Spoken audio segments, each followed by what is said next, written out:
Good evening and welcome to the AMP topic call for February 22nd, 2017. I'm Dr. Jacob Sims. I'm going to be hosting your call from Montrose, Colorado. I'm really glad that you guys are joining us today. We've got Dr. Sam Stewart with us. We can't wait for him to not only look good, but have some intellect behind what he has to say. And we've got Dr. Michael Viscarelli. He's going to be joining us as well. He's going to bring us up and she's going to take us right into questions tonight. Guys, it's really exciting to be on with you all.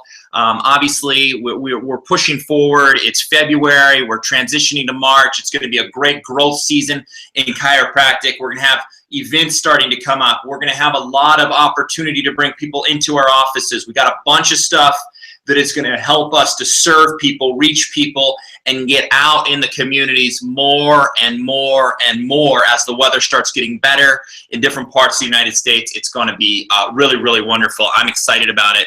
We've got some big events coming up, and what that means is that we're going to have big doctor's reports. Tonight's topic matter is going to be the Doctor's Report 2.0.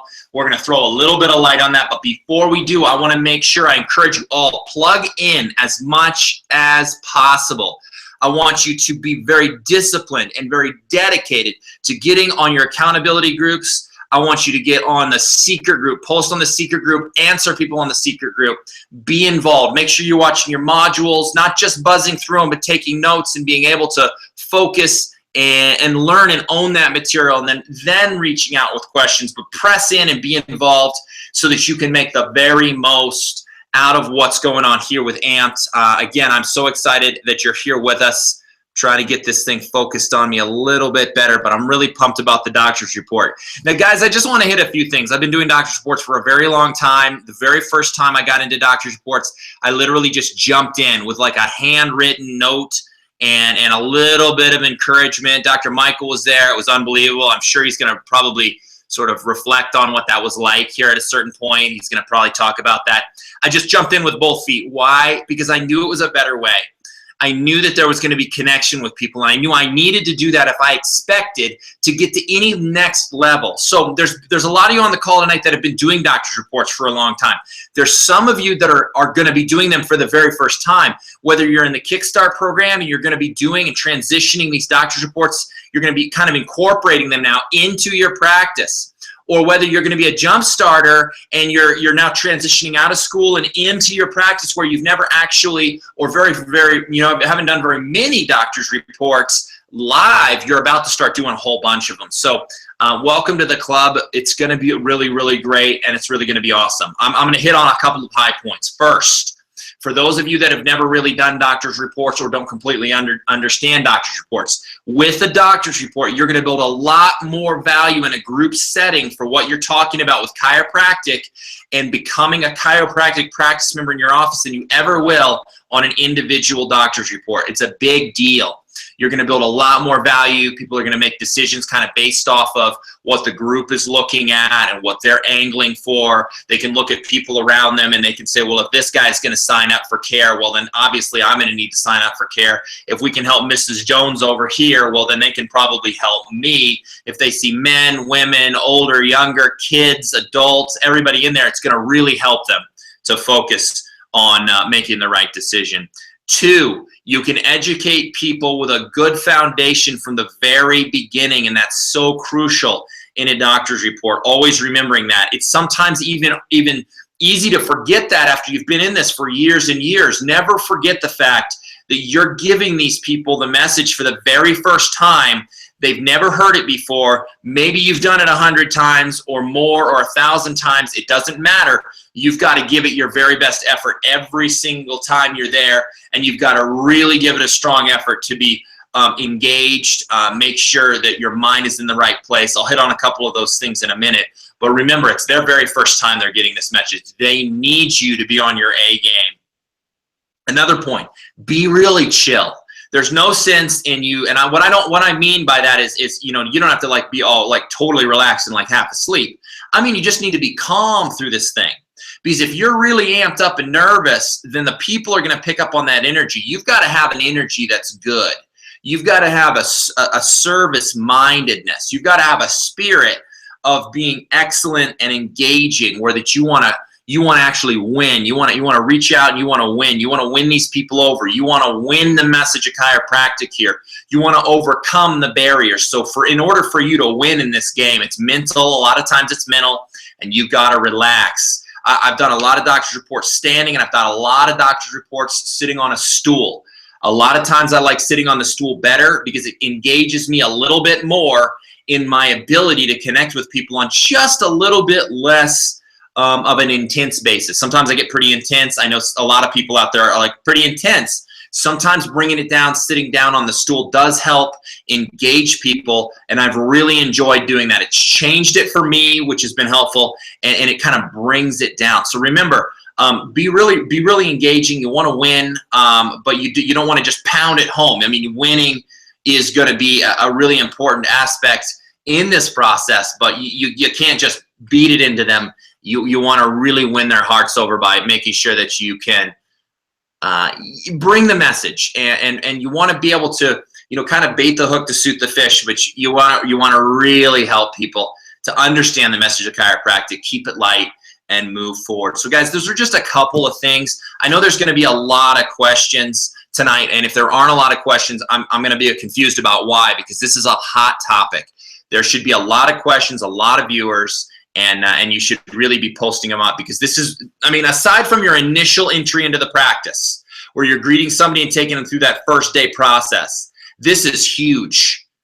So really, it's a hot topic. There should be a lot of questions, so I'm really excited about it. I'm going to pass the baton over to Sam Stewart. He looks like he's ready to just really win us over with some academic esteem. He's a learned doctor. Take it away, Dr. Sam Stewart.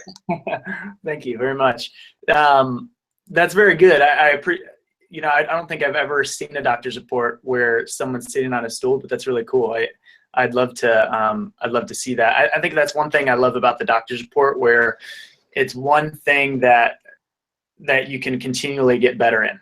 And even though, Dr. Jacob has done it for, whatever, close to 10 years now, or however long it's been, continually changing it, continually making it better. And that's one thing that I love about the doctor's report. I feel like on a weekly basis, I think about, like, man, how could I have connected better on that? Or how could I have reached people in a different way on that? How could I have engaged people to answer some of my questions so they're not all rhetorical questions, So I appreciate you sharing that. So one thing that I always hear about the doctor's report, probably the most common question I hear from people that may ask me about the doctor's report is how to even compose it. How do you put together a doctor's report?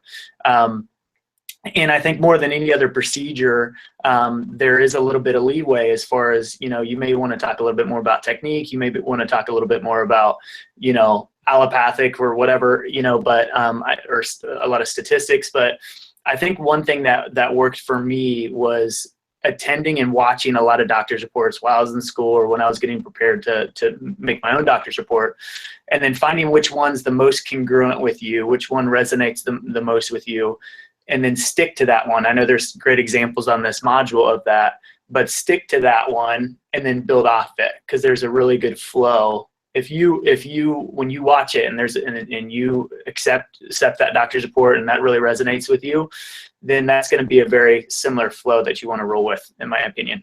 And so that's kind of what I did. And I think one thing that I've learned a little bit is, a lot of times when you start the doctor's report, it's really easy. You get out there and you do, a lot of statistics, and you talk about something that you love, like chiropractic, and you get really passionate. And like Dr. Jacob said, as far as you want to kind of calm yourself down a little bit and make sure that you're not coming across as being really prideful.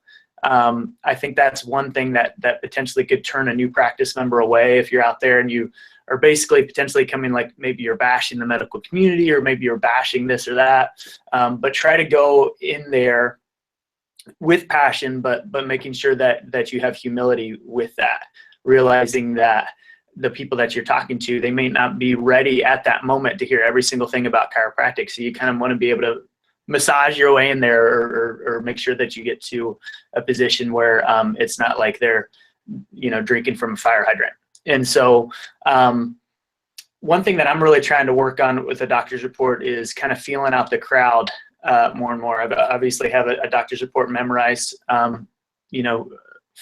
for a long time now, but getting a chance to to kind of read the crowd. Sometimes, like if I go into the doctor's report and people seem like they're kind of tired or really like laid back, I'll kind of get in there and say some statistics or really some pointed remarks that kind of like wake them up a little bit, and then kind of go after it. And then that makes it kind of fun if I can kind of go in there and look at the group there and try to get a chance to read the crowd, and then see what works, whether it's a joke or whether it's something to lighten the mood, or maybe it's just like 1 or 2, 3 really strong statements that kind of like get them up, wake them up a little bit, get them on their toes a little bit, so that they're ready to receive a lot of the information that we're going to share.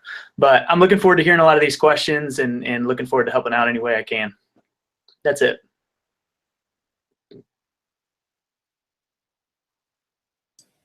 I was waiting for you to introduce me, Sims. So, maybe. Yeah, well, it is Dr. Michael Viscarelli. He has, we call him a lot of things, but we can't wait to hear you talk tonight, Michael. Why don't you share some old stories about me? Man, I'm really all talked out. I feel like this one-on-one mentorship I've been doing with you over the years, Jacob, and really just raising you up to be a man. It's been grueling, especially recently, where you really need a lot of high touch influence and stuff, but you're coming along nicely. So, well, you being the senior of the two of us, I would expect a lot of mentorship. I'm like 10 months older than you. That's big deal. But I've got the body of a 23-year-old and you look like you're about to just kick it. So, I'm really grateful to be on. It's been a while since I've been on. Jacob, if you want to take a look at those texts from Bowery saying that maybe people are still having problems with the virtual classroom, maybe make some posts and stuff like that. So I'm not sure why I'm having great signal here. Sam, I really loved, Sam, your share on, authority versus humility. And I think you can come out like guns a-blazing, you know what I mean? And you can really hammer people and like pound statistics and do these things. And I got to tell you, I think you really nailed it on the head with that idea of people may not really be ready for that. And, we can come out as chiropractors and just totally overpromise and underdeliver. And doctors' reports can be memorized, delivered, regurgitated, almost like script or procedure. And we can be running from adjusting into the doctor's report. You're adjusting right through that introduction and you're running in there and you're just like, I got to get this done, get our report of findings started. And I've been there, man. I've been there so many times where it's like, spit it out, get it out, because we got too many people here and we're going to be here all night if we're not careful. And I got to tell you, it's literally you're setting yourself up for failure. I've personally really worked to allow my doctor's report to be far more organic. In fact, we don't really share a whole lot of statistics on medicine. I actually open one of the lines in my doctor's report in the beginning just to set the tone of ease and say, listen, we're not going to bash drugs and surgery in this office. I'm an educated man, just like yourselves. We know, and I believe that there's a place for drugs and surgery in our world. But drugs and surgery, we can all agree in this room, were responsibly created to be a last resort, not a first move. But far too often, people are reverting to drugs and surgery way before they give their body an opportunity to actually heal properly and treat the underlying cause. And we're cause-oriented in this practice, and we're looking to address the root issue that's going on that's resulting in the symptoms that you're suffering from on a regular basis. And so we can all agree with that because we actually treat a lot of medical doctors, a lot of nurses, a lot of PTs, a lot of massage therapists, just a lot of healthcare providers. And we all understand one thing, that it's best to treat things as holistically as we can for as long as we can, rather than just running to the medicine cabinet to just try to cover up the symptoms. Sometimes we have to do that when we're coping, but right now you guys are here, so your goal is to get over these issues rather than just putting a Band-Aid on them. So I share that in the beginning of the doctor's report, set their mind at ease that we're not going to bash drugs and surgery in our office, that we understand that that's a resource to us as a last resort. But also that we're going to work to stay within our scope and practice, you know what I mean? And not overpromise, underdeliver. It's much better to just be honest, in our doctor's report, that we're looking to realistically help them with their life and not promise that we can fix everything. I think oftentimes with chiropractic stuff, especially young practitioners, we have a desire to make it sound like chiropractic's a fix-all for everything. And then what happens when you don't fix it, you look like a failure. And I don't want us to look like failures. I want us to have realistic expectations set about us, about what we can do, and realistic expectations for them as to what they need to do in order to get the healing. So I think that I think that as you evolve and as you grow and as you mature as a chiropractor, I think we need to understand that it's like this battle in the doctor's report. It's like stats versus hope. I think you can share stats all day long and it's going to appeal maybe to a certain analytical crowd. But I think that there's one thing that can cover your entire doctor's report, and that is providing hope to people that there's an opportunity for them to address some of these things, and that there's an option for them that they can get well. And so I think providing them hope over stats will always serve you very, very well. You'll connect with everybody in the room, where stats may just connect with a couple. I think it's the same conundrum with research versus testimonials. You could pound them with research articles. You can pound them with case studies. You can pound them with, what this university has said based upon these symptoms and chiropractic care. Those things are important. And there's times for that. But I think sharing testimonials will always win. Saying, like in our office, because we have all those Mind Tweak posters where we have the banners that it's actually patients that are under chiropractic care. There's not a single patient that we have that we've photographed and shared their story in those banners, those testimonial posters, that are not under care still today. And we're going to make more. And so those are like our lifetime patients. And so I say, like, this lady right here, Miss Stacy, hanging right up here, I want you guys to know all these posters that are hanging from the rafters, those are actual people under active chiropractic care and have a testimonial and a breakthrough under chiropractic care. I share Stacy's story, and then I'll share others. Like when you're walking down the hallway, you're going to see this guy all tatted up. Well, you know what? Some people thought, put a dude on with tattoos on a poster. Yeah, because he's a real person. He's not a fake model. You know what I mean? You can just tell by his physique. I'll make fun of the guy in the tattoos because he's a friend of mine. And you can do that too, but because he doesn't have a very good body, but and he knows it. But what I'm saying is that I share those stories, and they can look at that stuff and they can relate, and it makes sense. I was like, and then I'll tease them and I'll say, so listen, you do too well under care in this practice. We're gonna turn you into a celebrity. We're gonna put you on a poster and hang it all over the country, and tease them a little bit. But it's the connectivity. It's about relations. It's about relating to them. It's making it relevant to them versus just saying, oh, there's a lab rat up at Harvard that they determined this, and this. Yeah, that's appropriate times.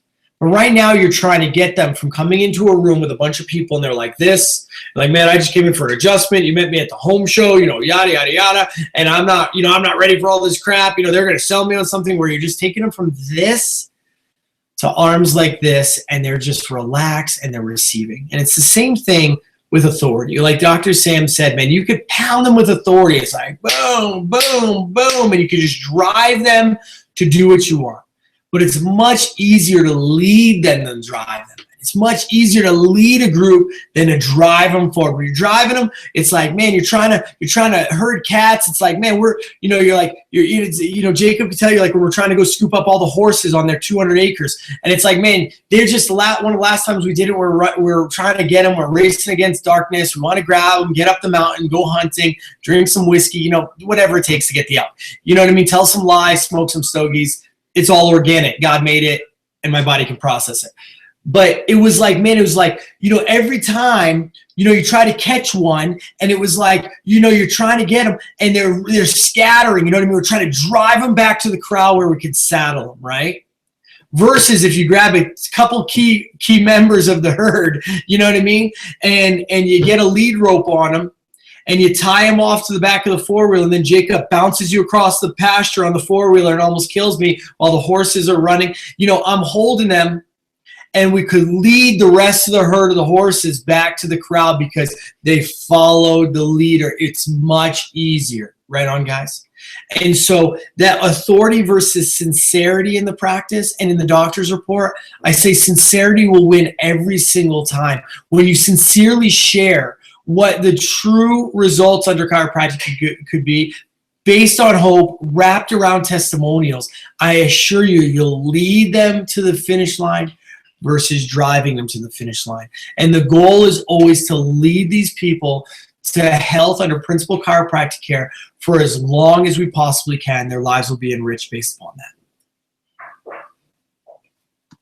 That's good stuff, Dr. Michael. Your body can process a lot. I know that. That's amazing through chiropractic only. And through that chiropractic, we're able to achieve great things. So I appreciate it very much. We're going to go to some questions.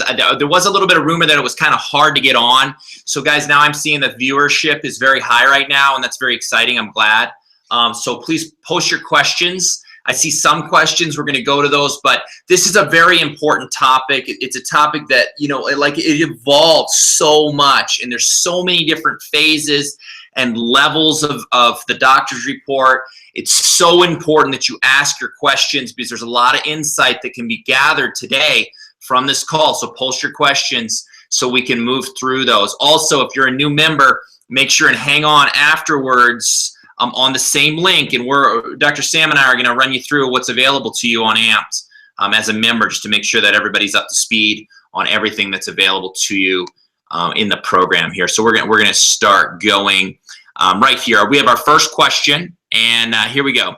It says, when you're a solo doc, new in practice, what is a good time frame to get an average 4 to 5 units processed?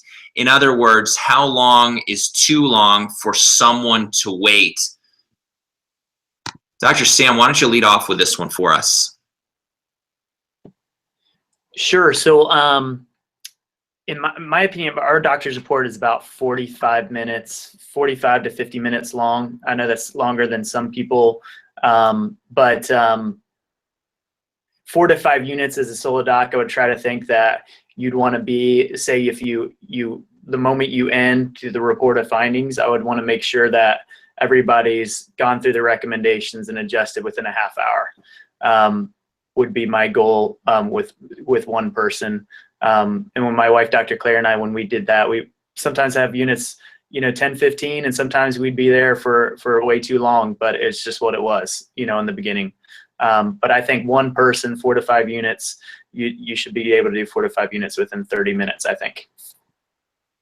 Yeah, that's good. That's good. And it was a little bit unclear whether there was any kind of a team member with that. And obviously a team member is going to help a lot with doing some of the paperwork and things. So yeah, you're going to want to work on that. The next question right here is actually directed at you, Dr. Sam. So we're going to piggyback right here. It says, Dr. Sam, I'd love to hear some good examples of how you reached people without overwhelming them with the audience information overload.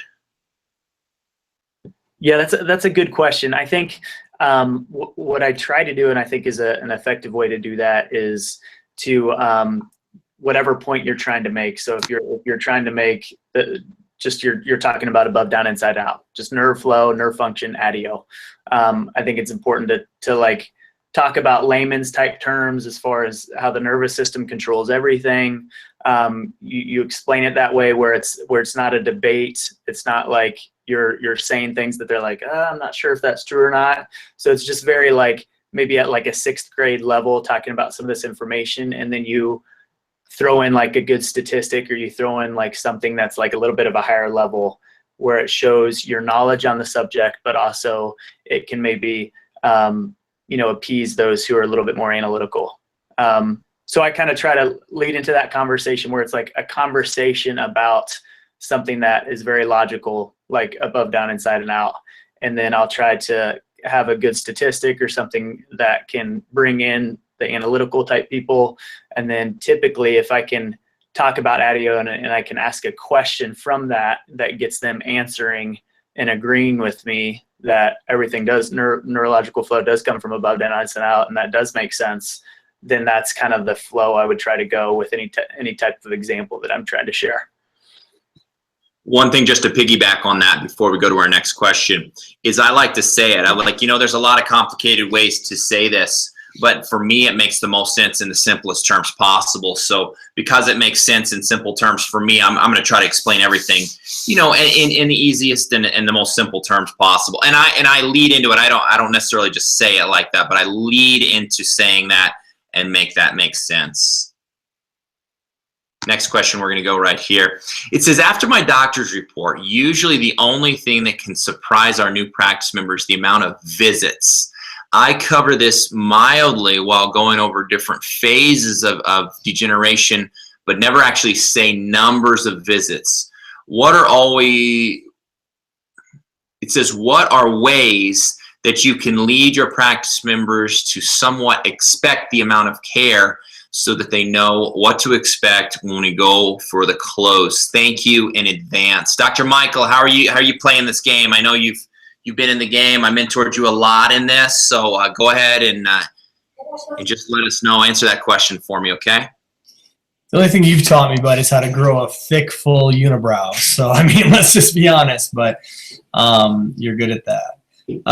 So this is something that you have to address to kind of preemptively prepare them for so that they're not shocked. So at different times, I don't do it all the time. It doesn't seem to have to be all the time, but it's very simple to say, like when I'm going over phases of care, not phases of degeneration, I'll say, Jacob, I'm just going to use fake examples here, fake numbers, but I'm just gonna make it up just to explain this to you. I may give 3 months of care recommendations to Dr. Sam, and I may give 3 years to Jacob because he's in far worse shape and he's chubby and he's shaped like a bowling pin. So I'm just making those numbers up, right? Nobody has those recommendations tonight, and nobody's shaped like Dr. Jacob. But with that being said, everyone's care is broken up into 3 segments. And the reason it is because everyone's going to need something different, depending upon what physical shape you're in, what your occupation is, how long you've been dealing with things, how severe the injury it was, what do the diagnostics look like. So some people could just use a little bit of care, and some people need a lot of care over a long time. Right on, guys?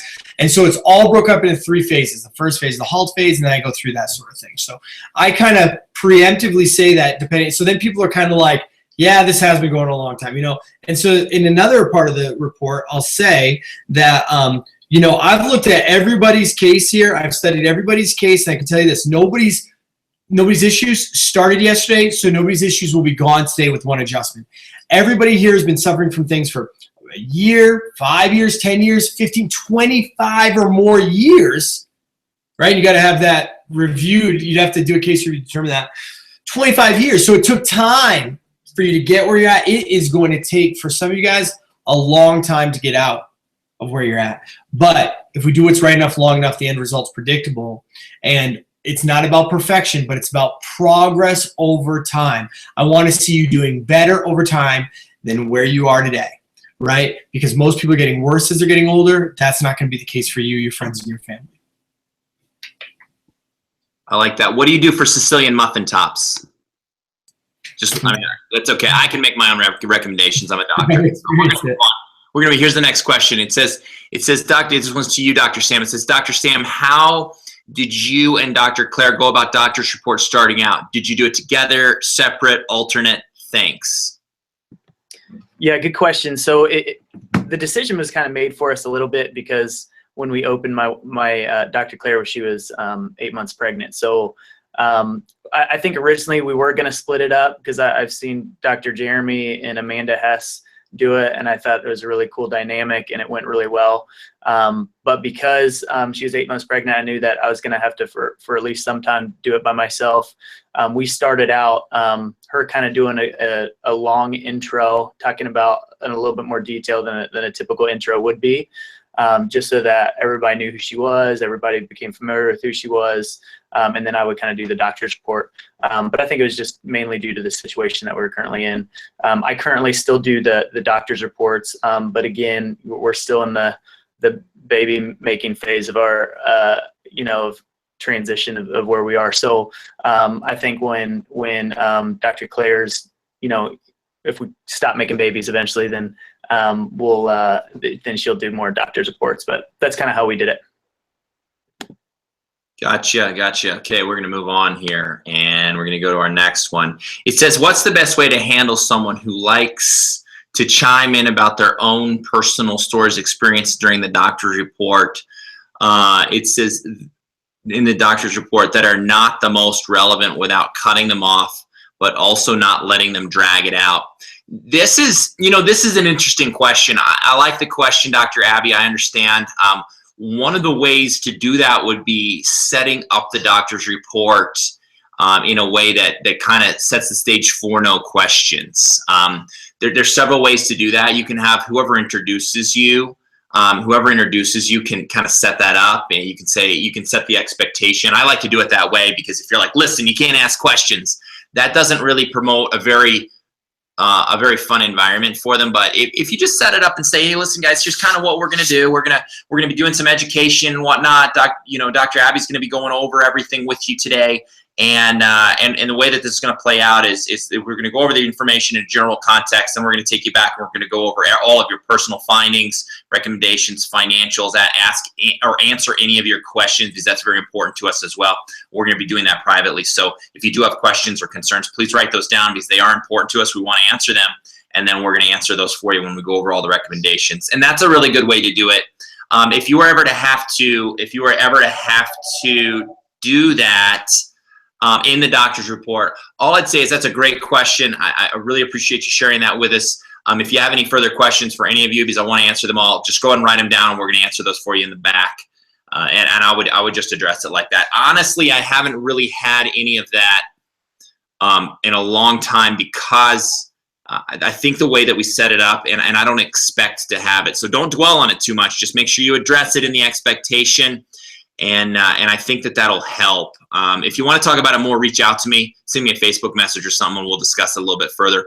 Another great place to put it would be on the secret group. Post the question on the secret group too, because you're going to get a lot of good feedback. But generally speaking, setting the expectation to write the questions down, because they are important, we want to answer them, that usually gets most people kind of set and clear on that. Move on our next one. It says right here, for Dr. Sam, you're a popular guy. This one says, we know Dr. Claire does everything in the practice. How do you get away with that? Actually, I'm sorry, I misread that. What it says is, how do you build the value for the other docs in the office if only one doc is doing the report? Do you mention that they could see either doc each visit? So that's a good question. One thing I say in the beginning when I'll talk, I'll say something effective like doctor means teacher. And I'll say that it's my goal to live up to that term. My wife, Dr. Claire, it's her goal to live up to that term. Dr. Kristen, the other doctor in office, we want to be able to continually educate you and teach you on how you can achieve the health that you want and the health that you deserve, and the health that you're entitled to. And then I'll go on, but I'll just mention a few. I think there's that scenario, and then one or two times where I'll say, when we adjust you, or when myself or one of the other two doctors, but I'll just mention it that way. And we've never had a scenario where that's been an issue. And if it was, then I might say something point blank, like you just said, Evan. Hey, when we adjust you, it's going to be either myself or one of the other two doctors. We adjust with the same technique. It should be very similar, and then just brag on the technique and less about the individual. One of the things that I've learned over the course of my practice, and I'll say this very quickly before we move forward, is if you have a problem in your practice and it continues to come up, mention it in the doctor's report for a little while. Pretty soon it won't be an issue anymore, and you won't have to continue to say it. You might pull it out. If you think it's a really important point, keep it in there for a while. It might take you 30 seconds to say that. And then all of a sudden it's done. You've said it. Guys, we've got a great team here. We got 3 docs in the office. Any one of us will see you at any given time. We're all highly proficient, excellent at what we do. We have a passion to serve you. So you may see us, consistently, but you may see different docs at any given time based upon when you come in the office. Anything. Done. You're done. And then you don't have to worry about it anymore. Could be almost anything. And you will incorporate those into your doctor's report throughout your career as they come up, integrate them, train people. You don't worry about it anymore. When you quit worrying about it, others do too. Next question will be here. It says, what are the most important keys to an impactful opening intro to the report? Dr. Michael.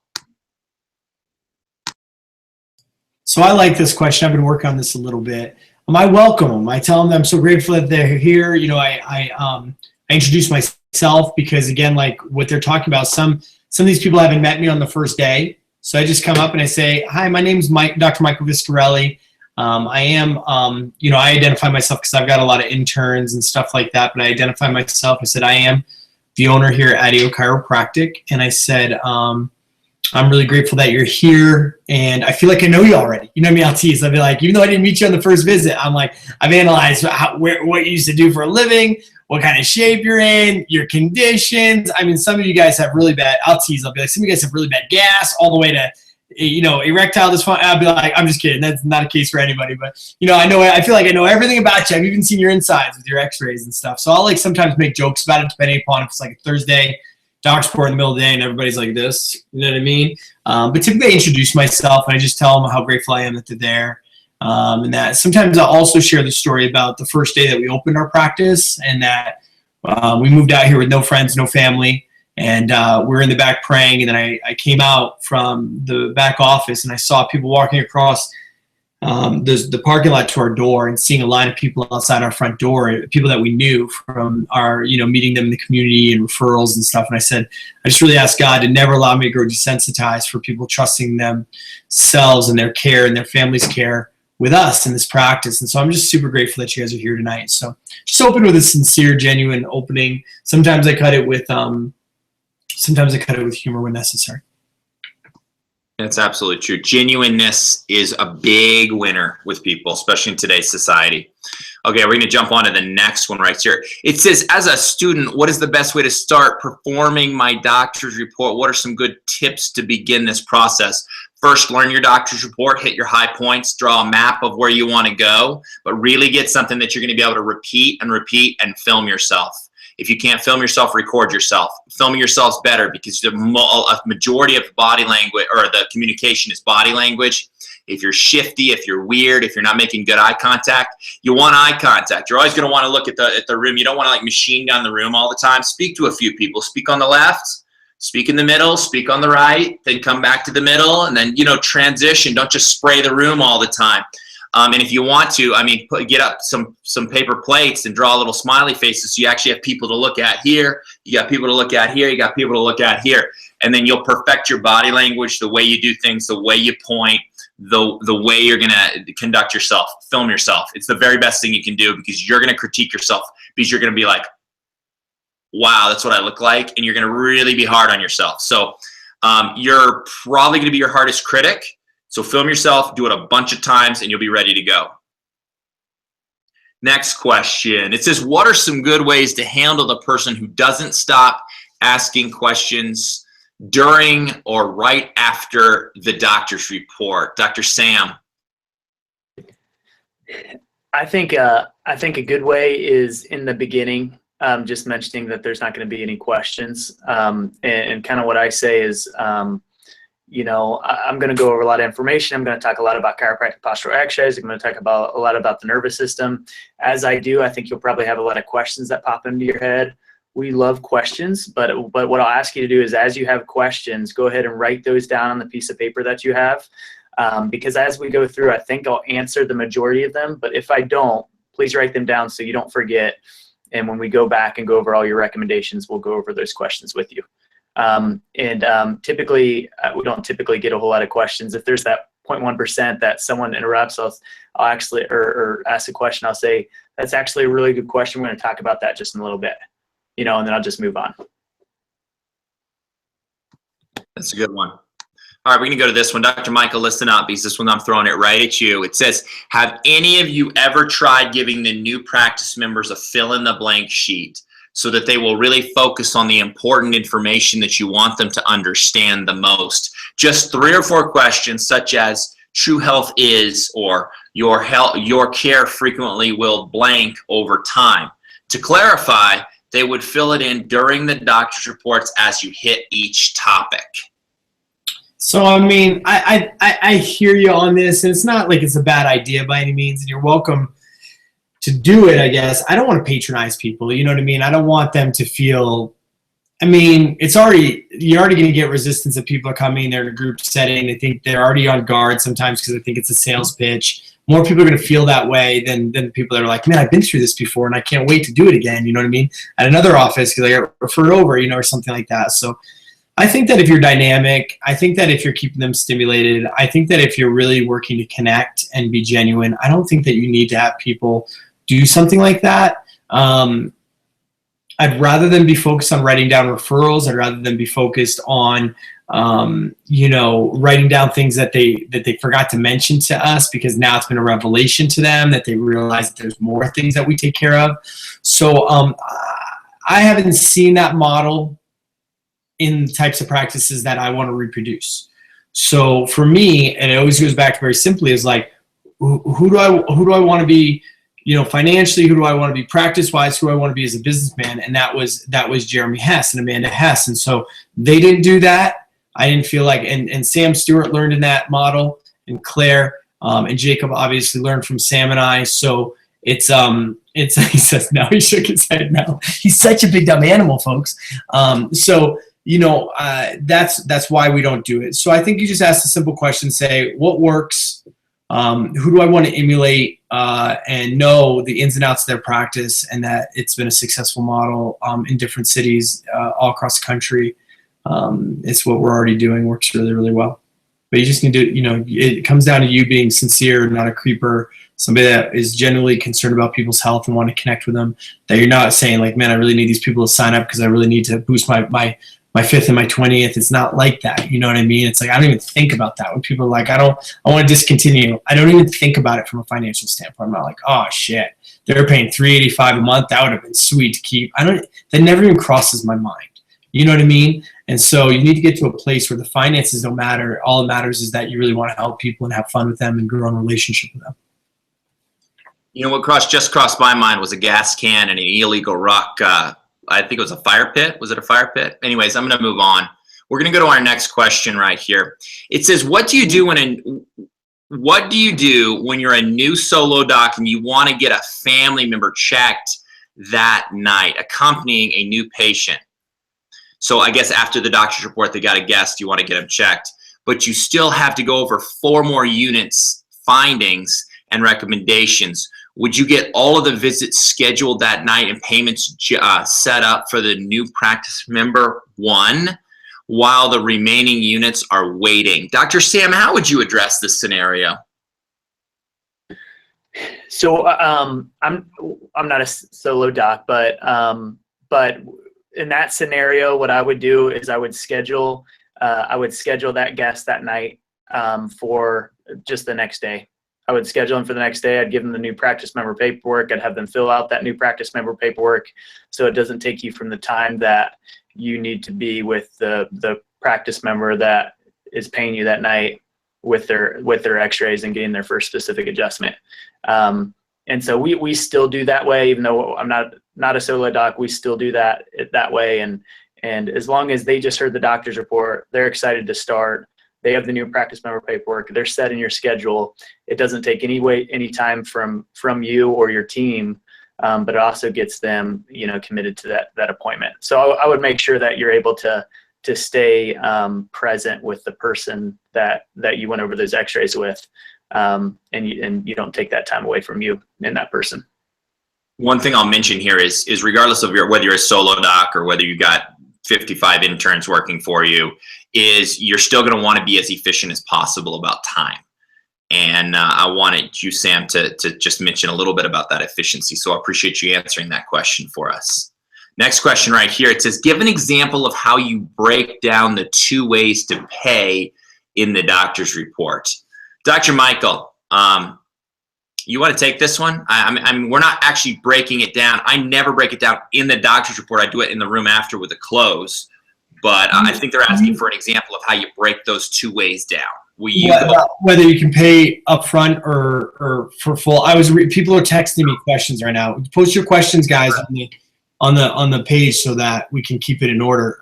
So Jacob, I missed part of the question because I was reading another question.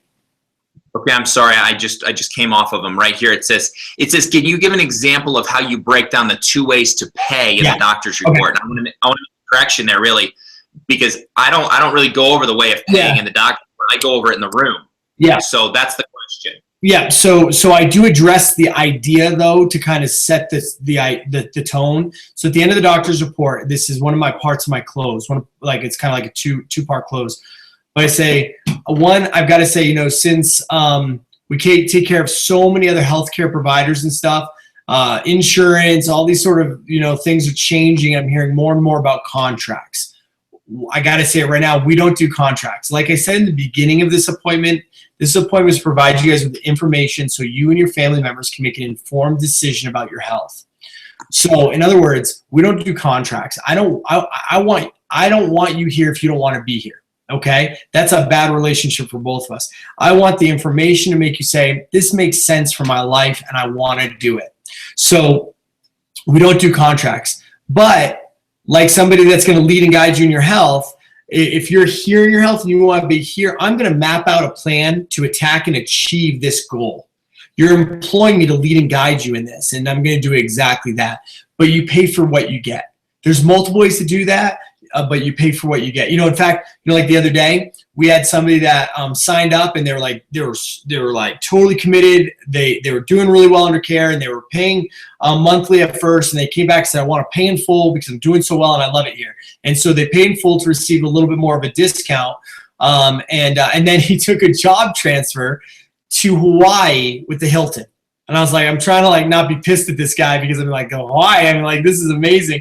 And he comes in, he's like, man, I'm so sorry, I gotta leave, I don't want to leave. But he said to me, he goes, what do I do? Do I just have a credit here if I come back to Colorado? I said, no, but I said, we're gonna look over how many visits you received, how much money have you paid, all that money, and we refunded him the total difference, right?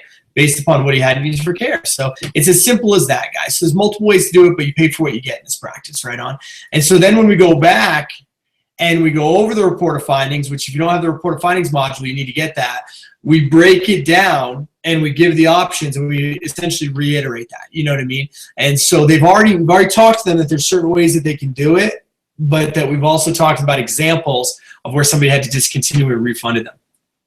So I set the tone at the end of the doc's report right before we go back to do the report findings.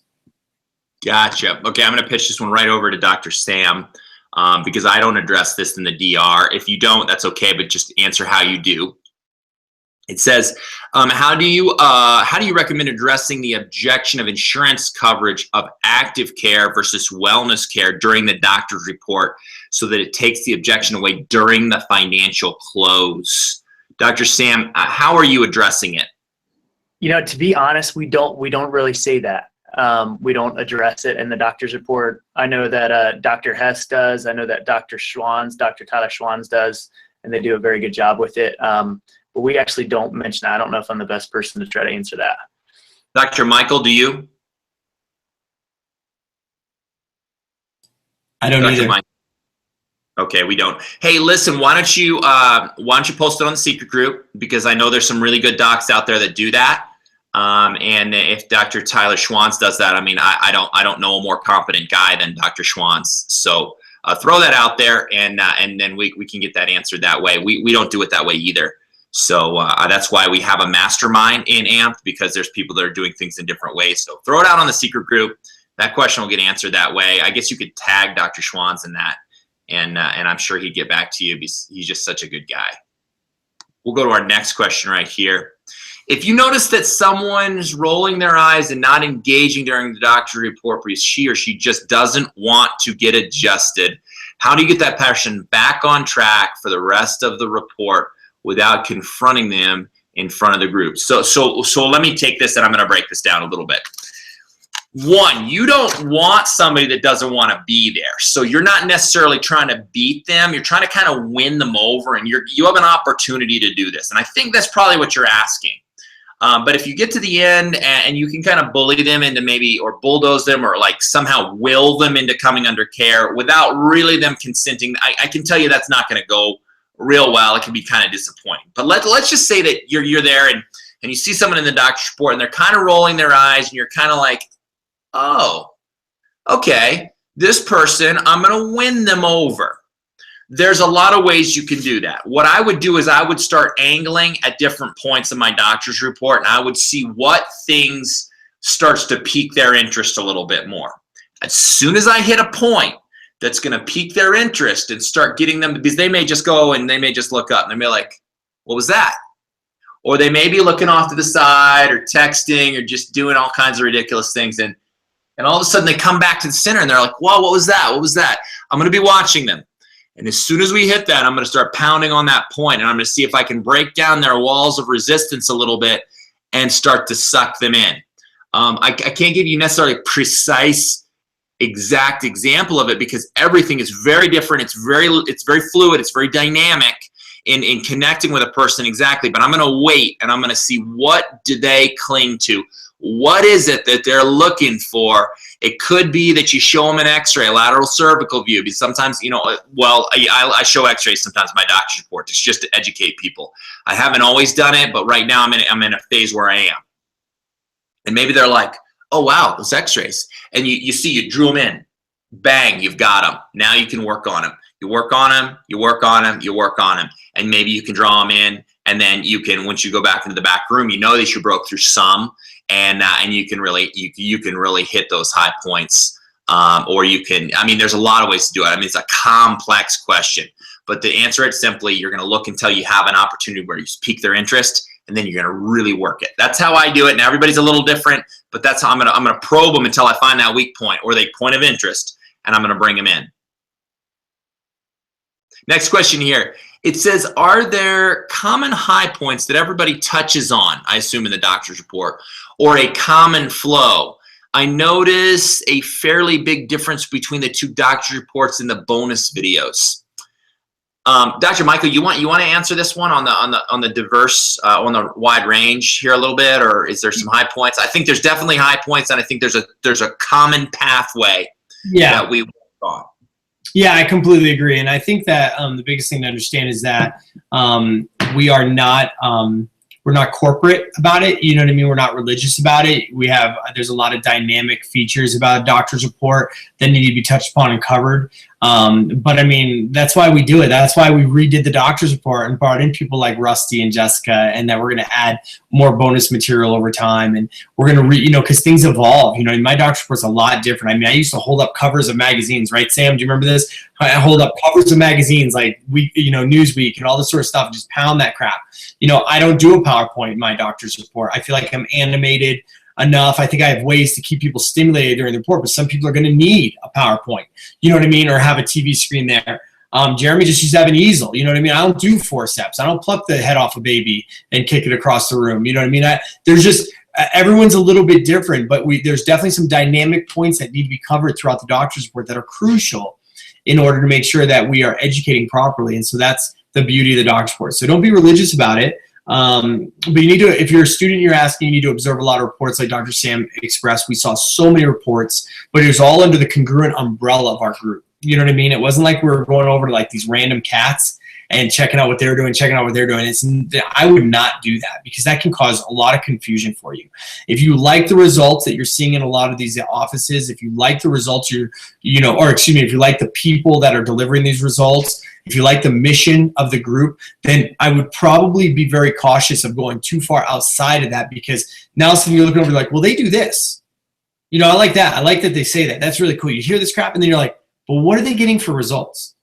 They're broke. You know what I mean? They've seen low volume. They have poor retention. They have low conversions, but you like what they're saying. Be very, very cautious of adding that crap in, because it's like a patient that starts care and they're like, hey, can I start doing these stretches? I also have a foam roller. I can do this traction and and they start adding stuff. I'm like, were you doing those things before you started care?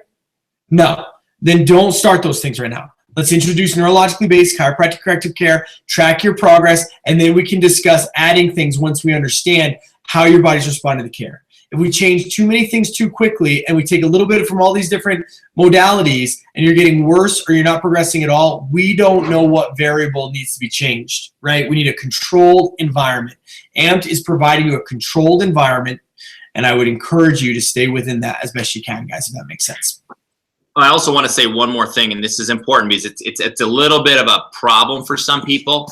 A lot of times people get out of school and they think that they're like so dynamic and that they can just kind of get up in there and they say anything off the cuff and it's going to work. Guys, maybe you go to a doctor's report and you see Dr. Michael's or you see mine or you see Dr. Sam's. I mean, we got a hell of a lot of experience, and we've spoken a lot in front of a lot of people and done a lot of talks. Do not think that just because you think in your own mind that you maybe are super, super dynamic, that it's time to start switching things and changing things and going off the cuff. I don't recommend it. I think you'll paint yourself into a tight corner. My recommendation for most of you is find some things you really like to say. Develop a really good doctor's report. Do it for 2 years. Once you have found the great success of that, then branch out and maybe you can be more dynamic. But please, just get yourself something that works really well within the parameters of what AMP does. If you like what Dr. Sam says better than what you like, what I say, great. I mean, I would endorse you 100%. Follow his lead. He knows what he's doing. But please, just don't go out and be wild and crazy and be like, hey, I get bored. I can't really stay within the lines. Just do yourself a favor. Your results will be better. You'll be happier. You won't get frustrated. Just listen to me on that. Just trust me. Please trust me. You could be the most dynamic person in the world, do the same doctor's report for quite a long time before you start going wild and crazy and shooting from the hip. We'll go to our next question right here. It says, I'm finding it difficult to have new practice members bring a spouse, family member, or friend when they come to the report. We're telling them to bring their spouse with them because it's important to make financial decisions together, but I'm still seeing a lot of patients come alone. Was there something that you did do or didn't do to make those to make them bring their guests and increase the guests? I botched the end of it, but that's basically it. Dr. Sam, what are you doing? What are you doing for that? And there's one thing I'll chip in on. Yeah, so that's an awesome question. And it's a whole team thing. It's not a one person thing. So it's the confirmation call. You need to talk about the spouse. You need to use the spouse's name. It's in the day one close. As you're setting up the doctor's report, it's after the x-ray. If you take x-ray, confirming the doctor's report, then if they stop at the front desk, confirming so it's not just like a one-time thing. It's you mention it on multiple occasions. And I think it's important. We just talked about this actually in our team meeting, and one of our assistants made some very good points as far as how we feel like we can do better at this. Is knowing that, being able to respond in love, knowing that, like, I know if, for instance, if Dr. Jacob were a practice member in my office, if Dr. Laura is there, I know that not only will Dr. Jacob start care, but Dr. Laura will, and then his 3 girls will as well. So knowing the importance of that, then knowing that and having that mindset and adopting that mindset, I now have almost like a burden on me that Dr. Jacob needs to bring Dr. Laura there, because if Dr. Laura is not there, then he has to go home and talk to her, and then maybe she's anxious about money, and then all of a sudden we just lost a family that we could have changed their lives. And I feel like that's the mindset that you need to adopt, where it's almost like a burden, where it's like, and your team needs that too. It's not just yourself. You need a burden that it's like, man, this family needs to be there, and it needs to come from love, because otherwise, if it's not, then then you're saying, well, your husband has to be there, and she's just like, well, I'm in pain, and I need help, and my husband works nights or whatever. So being able to respond in love, but be able to break through the urgency that we need to go over these findings as quick as possible. It's very important for your spouse to be there, for us to go over these findings. 2 sets of eyes and 2 sets of ears is always better than one. And I know that people who typically don't have their spouse come, they always wish that, oh, I wish my husband or my wife was here so that they could see the x-rays, they could see the recommendations, so that we can get well as fast as possible. And that's the kind of urgency and burden I think that you need to adopt, not just yourself, but a whole team. The one thing that I use also, just to piggyback on that, is the mindset. Everything, I agree completely. The one thing I do say is, listen, we don't want to delay care at all. We want you to be able to start care after your doctor's report. That's when we're going to be able to give you your very first adjustment. And if you need to talk to your spouse about starting care, it's very important that they come, because we don't want to delay this at all. We want to start you down the road of health to get you help and get you feeling better. And when you make it about them and be like, listen, hey, I get it. I mean, I understand that he's working nights, but if you're going to have to go talk to him about this to start anyway, well, that's going to delay things. And I mean, I don't think either one of us want to delay for you to get care. We want you to do it right away. So I look at it from that angle. If I have to, I may not say it that way every time, but if like, oh, I don't know, I'll be like, look, you know what? I understand completely, but we want to start you under care, get you help as quick as possible. If you're going to have to talk to him about it, well, then we need you to bring him, because, if he's the decision maker, you guys just decide together, then it's important, because we don't want to delay care. I don't want you to suffer any longer than you have to. I want you to get help. And I mean, that's one of the points that I've used over the years. I like it, and it's really helped out a whole bunch.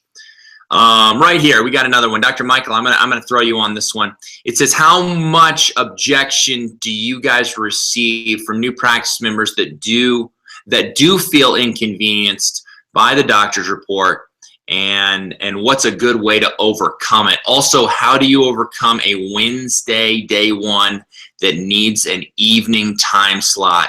Waiting a week seems like a momentum killer. Dr. Michael.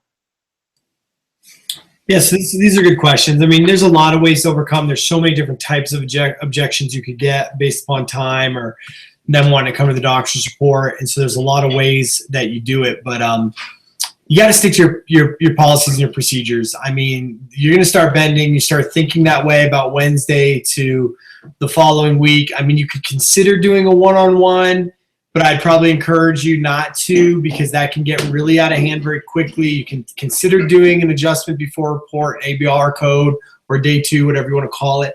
But again, that can get out of hand. You got to look at the file. It's a case-by-case scenario. If this person's been dealing with this for 15 years and they decide to come in today, you know what I mean? It's like they could wait another week, you know?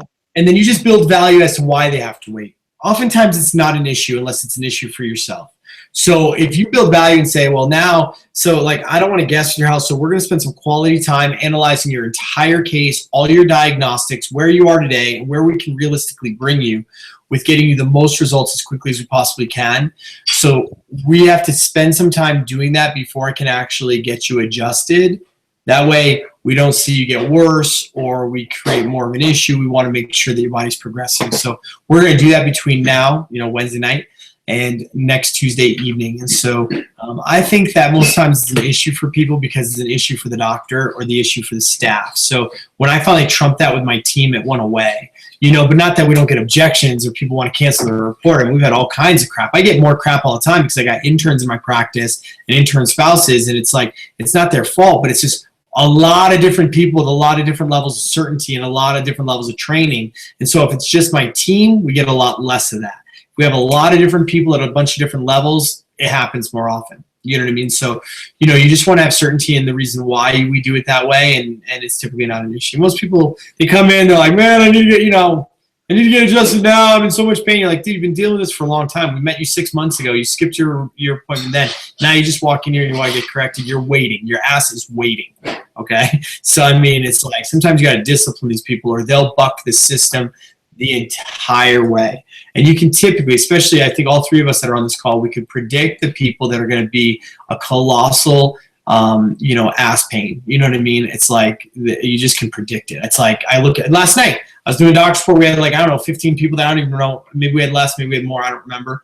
But there was one couple in the back that are like writing as I'm talking. They're not making eye contact, and they're writing on the paper back and forth to like little high school, idiots. And they're just writing back and forth the whole time. And I'm like, they're the problem. They're going to be the problem. They're going to be the problem. Everybody committed with the exception of essentially one couple that they wanted to think about it because they really have been convinced that they need to have surgery and they want to think it over. So I did my follow-up call with them, and I think they're going to come in.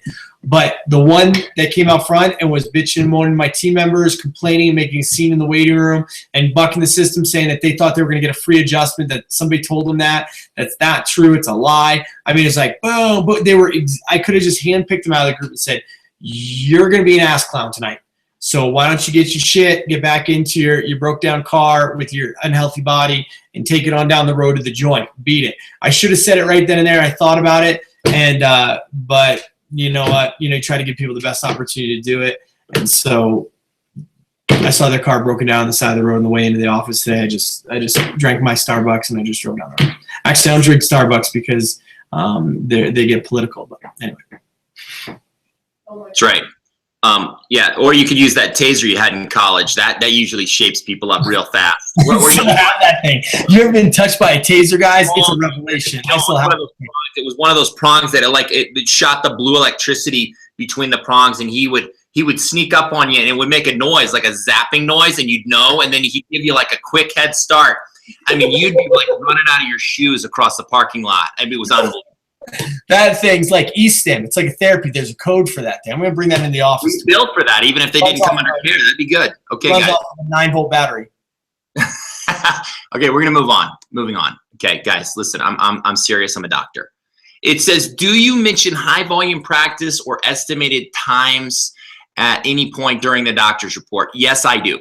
And I'll give them an estimation of how long it'll be, because people, you know, they could look at that. They'll be like, well, I'd love to start, but they think they're going to be in here for 6 hours. Well, what you do is you just tell them, you know, and I tell them from my practice and the way I practice and the volume that I'm seeing and all that. Basically, this is what I say, and I'm not going to change it anytime soon. This is what I'm going to say. I don't care how many people I see. I would say, you know, people sometimes they wonder how long it's going to take. It's the longest you're ever going to be in the office. I appreciate your time. It's very important that we come together on some of our expectations so we can make the progress that we're looking for. When you come in for your adjustments after after we get you started tonight, normally you can come in, swipe your card, have a seat, you can call back to a room. One of the docs will come back and adjust you. You'll get up and you'll leave, and that process will almost never take more than 10 minutes.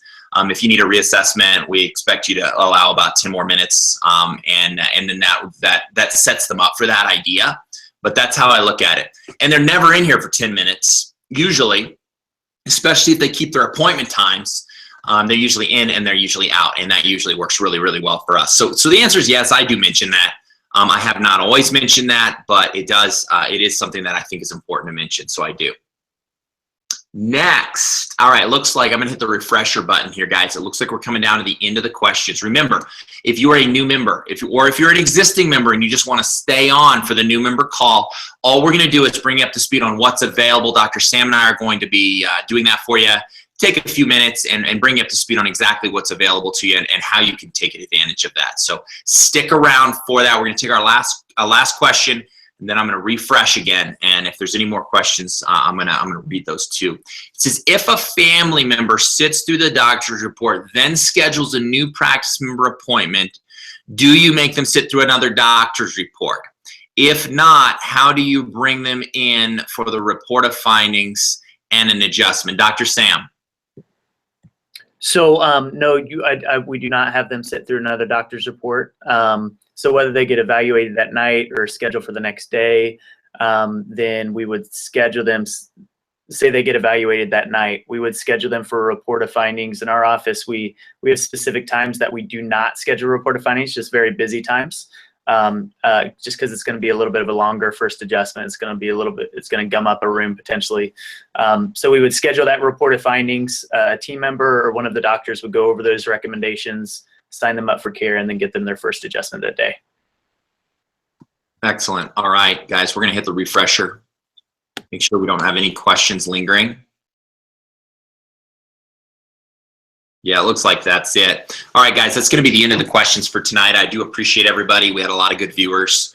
It's always wonderful to be on the calls. Dr. Michael, I want to thank you so much for being on and sharing all those stories about us. I want to thank you for a lot of things. I do have a toothbrush coming for you to make sure you can work on that gingivitis, because the thing that concerned me most was your dental care tonight.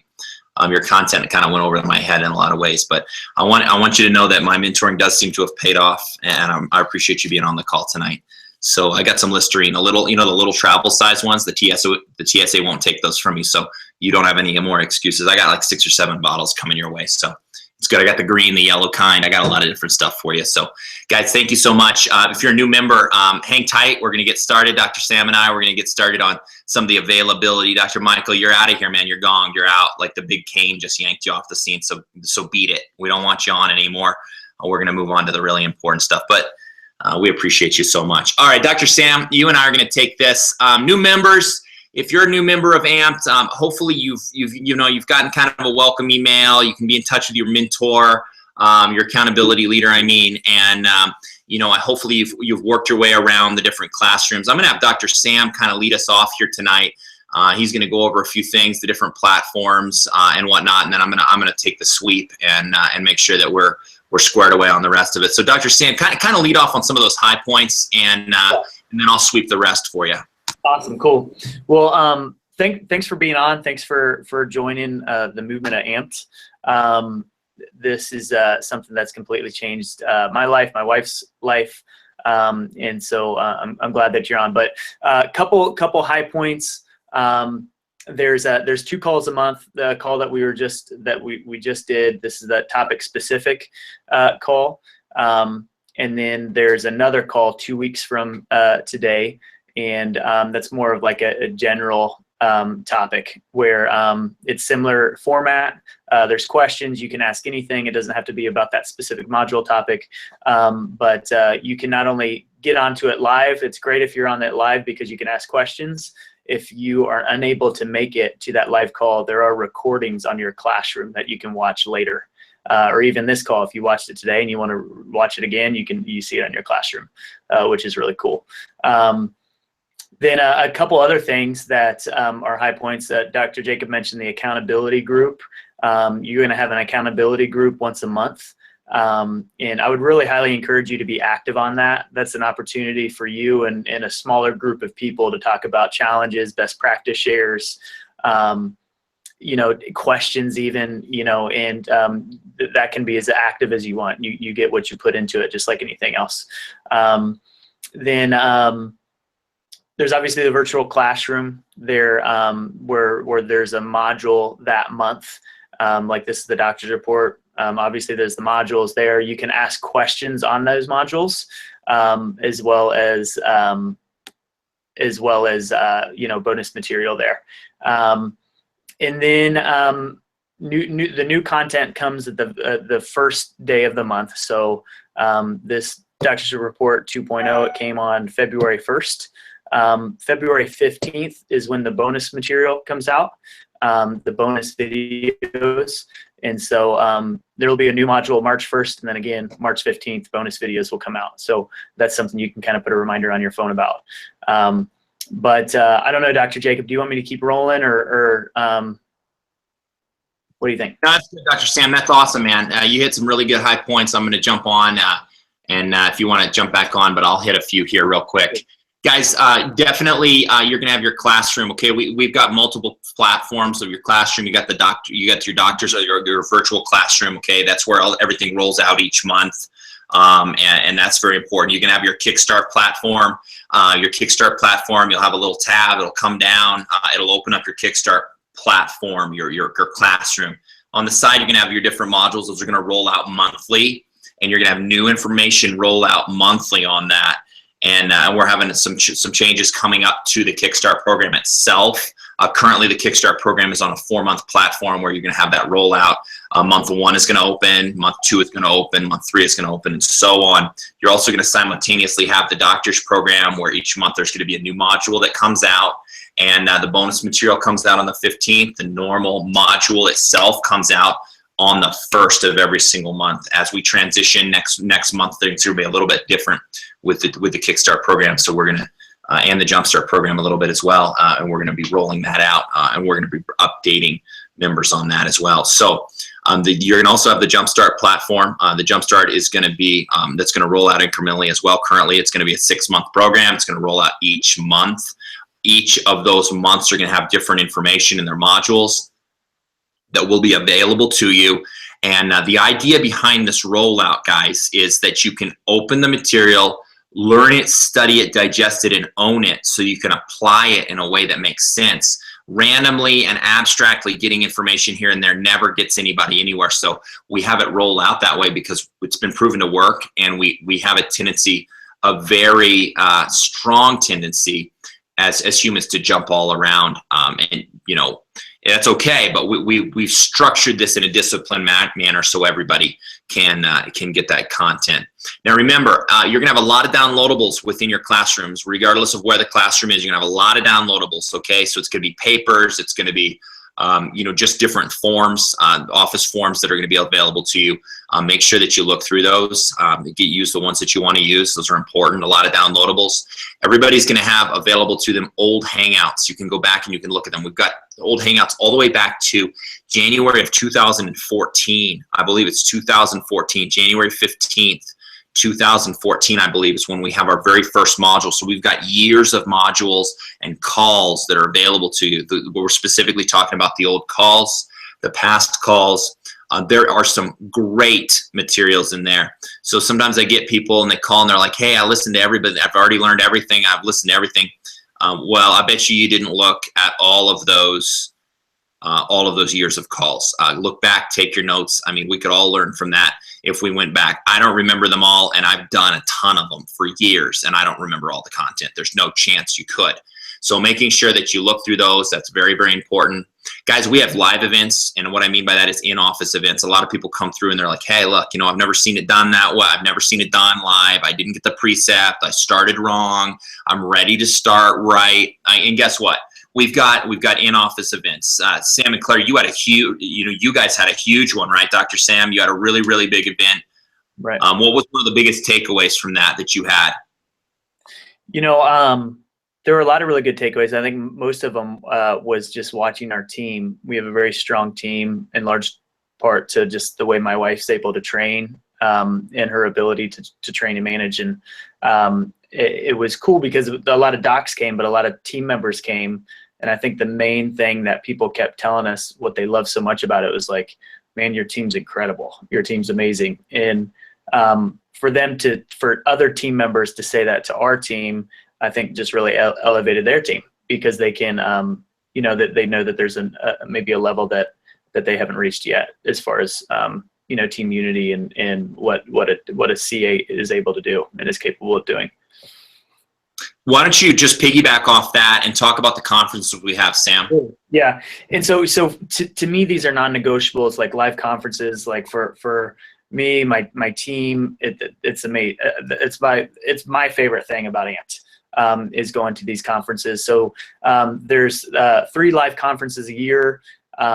Two are conferences typically in Atlanta. In January as well as July. They're on the calendar. That's in your classroom.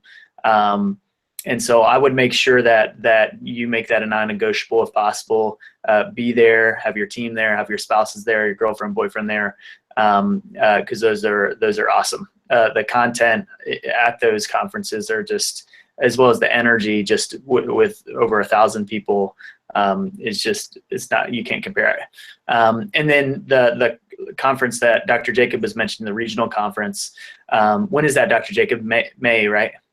Are you talking about the in-office experience? Or are you talking about like what we call family conference? Oh, I apologize. I thought we were talking about the in-office experience as well. The in-office experience is May. I think it's May 5th or 6th this year. There's still a few seats available.